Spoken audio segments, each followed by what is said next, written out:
A large part of Putin's invasion has happened from your country, from Belarus. How would it have been different if you'd been allowed to form government?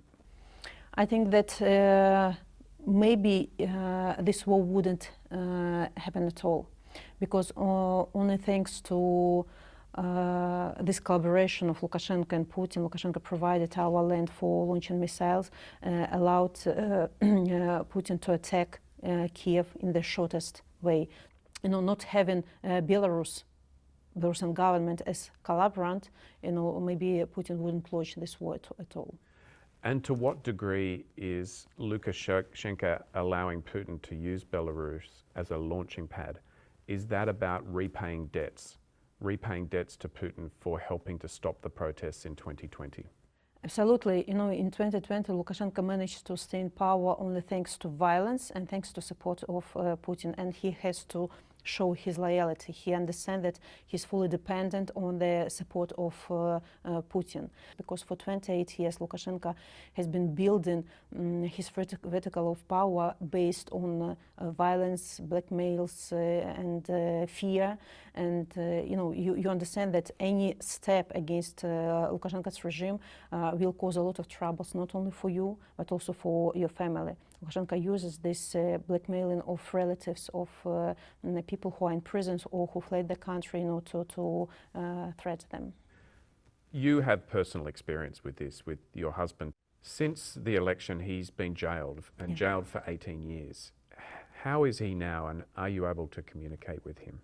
Actually, recently he was added a year and a half more, so now the sentence is 19.5 years in jail. People who are recognized as political prisoners in Belarusian prisons, they are treated much, much worse than ordinary criminals.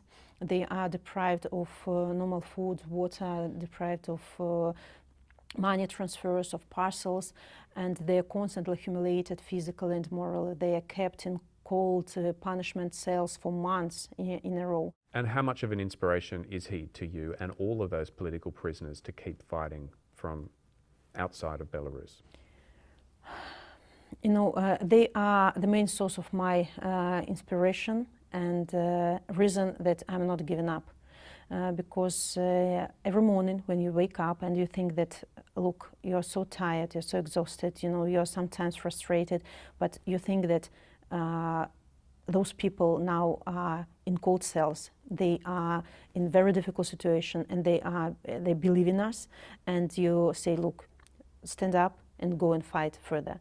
So and of course I see other Belarusian people, who continue to fight in exile and in the country, and you understand that our fight is going on. Can you just briefly tell us about the moment when you decided you had to leave? Because you wanted to do the best thing by your country, but you wanted to do the best thing for your children. Tell us about that moment when you decided you had to leave. So the next day after elections, I came to the Central Election Commission and brought paper that we, people of Belarus, don't consider elections as free and fair. And there I was met by two high-ranked KGB people who were talking to me about 3 hours. They were persuading me that I was betrayed, that I was used, and so on and so forth, and that you have to leave Belarus, otherwise you will be in prison for many, many years. Think about your children, and it was a very difficult moment in my life. But at that moment, I think that my internal mother won that battle, because I have a child with special needs, and I understand that my husband is in prison. Somebody has to take care of them. I knew that even after fleeing, I will continue this fight. I was afraid at that moment that people would see me as betrayer. I was very nervous about this, but after I fled, I heard so many words of support from Belarusians who left. They told, we are fighting there, you fight where you are.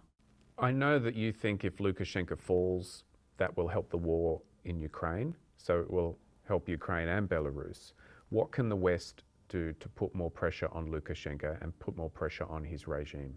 on the one hand, create as many pressure on Lukashenko and his thugs as possible, but on the other hand, help Belarusian people, help Belarusian civil society to survive, to continue their work. That without democratic Belarus, there will be constant threat to Ukraine, to our Western neighbors, and the war cannot be over until Belarus is free. Sviatlana, thank you so much for talking to us. Thank you.